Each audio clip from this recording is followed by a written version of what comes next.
नमस्कार। जब भी हम काशी का नाम सुनते हैं तो मन में आस्था, तीर्थ यात्रा, ये सब बातें आती हैं, है ना?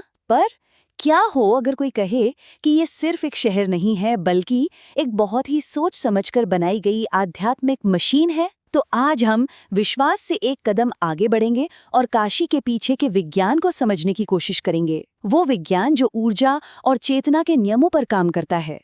तो चलिए इस पूरे विश्लेषण की शुरुआत एक बहुत ही सीधे और शायद थोड़े अजीब सवाल से करते हैं। क्या कोई कुआं भविष्य बता सकता है?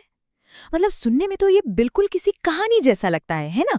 काशी में एक चंद्रेश्वर मंदिर है और वहां से जुड़ी एक बहुत पुरानी मान्यता है जो आज भी लोगों को हैरान कर देती है।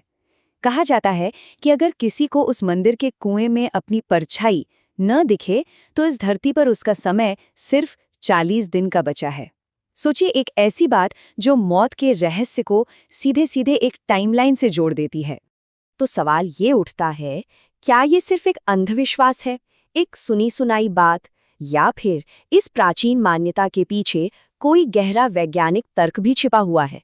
चलिए इसी को थोड़ा खोद कर देखते हैं। अच्छा, इस 40 दिन की गुत्थी को सुलझाने के लिए हमें योग विज्ञान के एक कॉन्सेप्ट को समझना होगा, जिसे कहते हैं मंडल। अब ये मंडल क्या है? ये 40 से 42 दिनों का एक नेचुरल साइकिल होता है, एक चक्र जो हमारे शरीर के सिस्टम से बहुत गहराई से जुड़ा हुआ है। ये चंद्र चक्र से भी जुड़ा है। और सबसे दिलचस्प बात पता है क्या है? एक माँ के गर्भ में भ्रूण को एक जीवन के तौर पर पहचानने में भी शरीर को लगभग इतना ही समय लगता है। तो ये जो 40 दिन का नंबर है ये हमारी बायोलॉजी में बहुत ही फंडामेंटल है।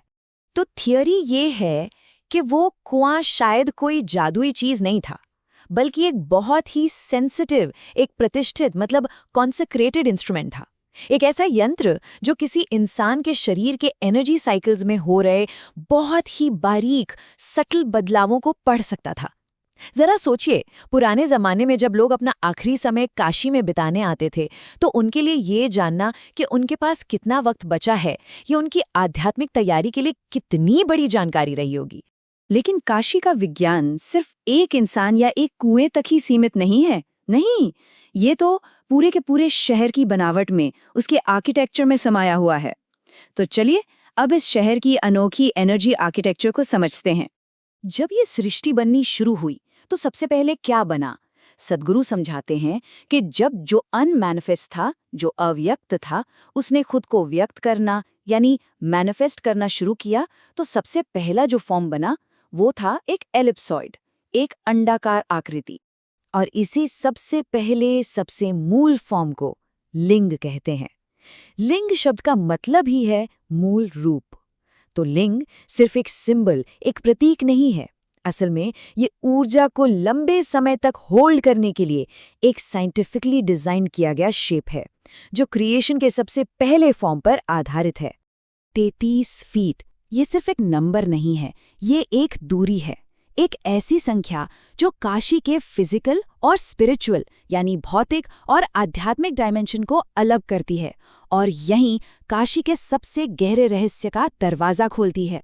देखिए, असल में काशी एक नहीं बल्कि दो हैं, दो परतें हैं इसकी।